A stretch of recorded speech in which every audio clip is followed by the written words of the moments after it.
Hello, and welcome to Collision Course. We're your hosts, Joanna. And Joan, and we'll be talking about Belgium nationalism.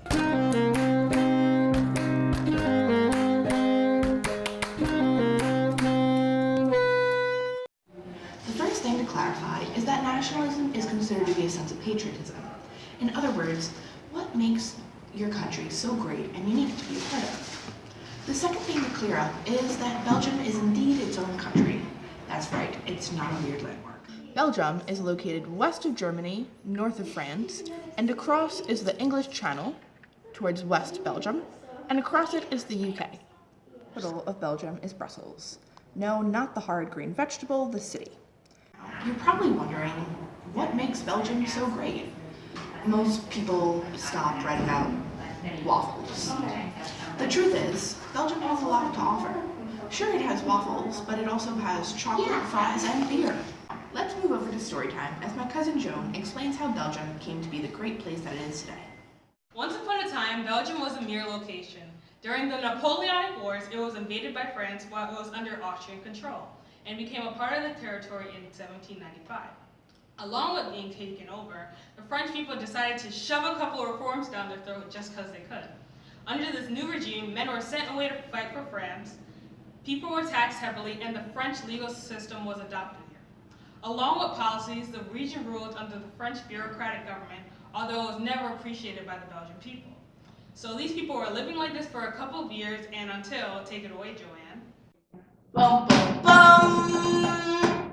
The Belgian people got so fed up with this that they kicked the French people out of their territory in 1814. During that same year, Belgium and Holland consolidated their territories at the Congress of Vienna, and they became officially known as the United Kingdom of Netherlands, with King William I of Holland as their king. However, even though these places were united, they really weren't.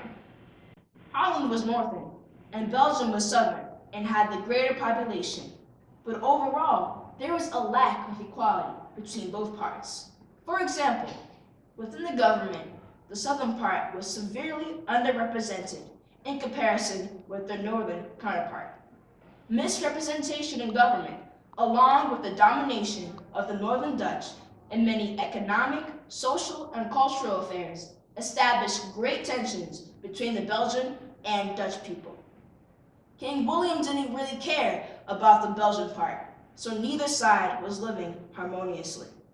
This led to a revolution in 1830, where massive riots erupted in Brussels.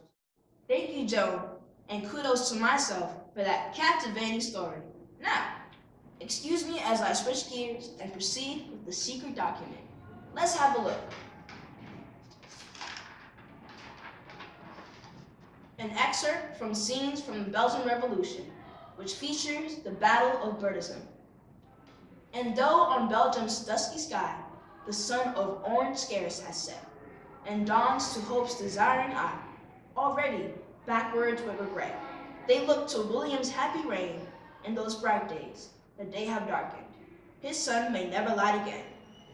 So the big takeaway is that clearly this document is written in third person, with the Belgian rebels being the subjects of interest. They fake remorse, reminiscing the king's lavish and delightful days, but taking happiness in the fact that the king's rule will soon cease and independence will emerge. Now, you've heard about what Belgium used to be before nationalism, and have probably concluded that this was a dividing force, as it led to social and political injuries between these two groups. It had been so bad that Belgium had to, in fact, break away. Some people that became advocating for these freedoms were Charles Rogier, Alexandre Gendrebian, Félix de Merode, and Louis de Potter. But let's see what they actually did. First up was Rogier. This man was a leader in the revolution and was known for being an outspoken patriot. Eventually, he became the Prime Minister of Belgium. Gendrebian was a lawyer in the UK of Netherlands and an advisor to King William. Later, he played a role in the revolution and served as the Belgian Minister of Justice. Merode settled in the southern part of the UK of Netherlands, as he was originally from Paris. He was a politician who aided the revolution and later served on the Belgian National Congress. Finally, we have Potter, who was reserved as a hero in Belgian minds. He was a revolutionary journalist who published more than 100 books and pamphlets that promoted democracy and unity.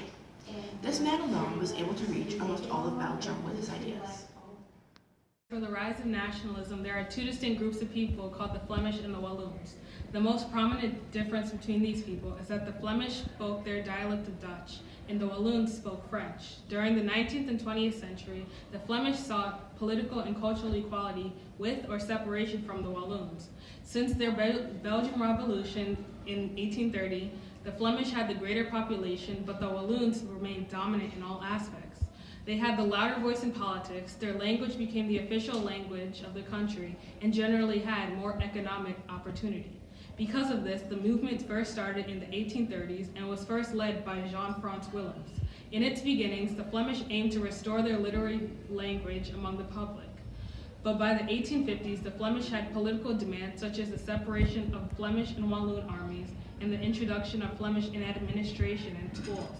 This movement gained strength and was given attention once it received support from the Catholic People's Party in Belgium. Though nationalism within Belgium became a dividing force between the Flemish and Walloons, it strained Belgian politics. The Flemish and Walloons were so separately invested in the upkeep of their respective languages that their differences constantly conflicted with each other. Thus, the government dissolved as it could not take the addition of political stress to its pre-existing social and economic stresses.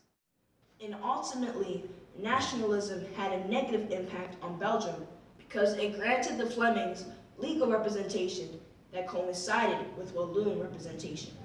As a result, there was a severe clash that led to a division in Belgian government, which collapsed, as well as a crumbling economy. The terms of government reunification were not friendly, but rather forceful because of the urgency to reunify. Well, we hope you learned a lot about Belgian nationalism. Or at least enough to pass your next WHAP exam. Thank you for watching. Stay tuned for the next episode of Collision Course.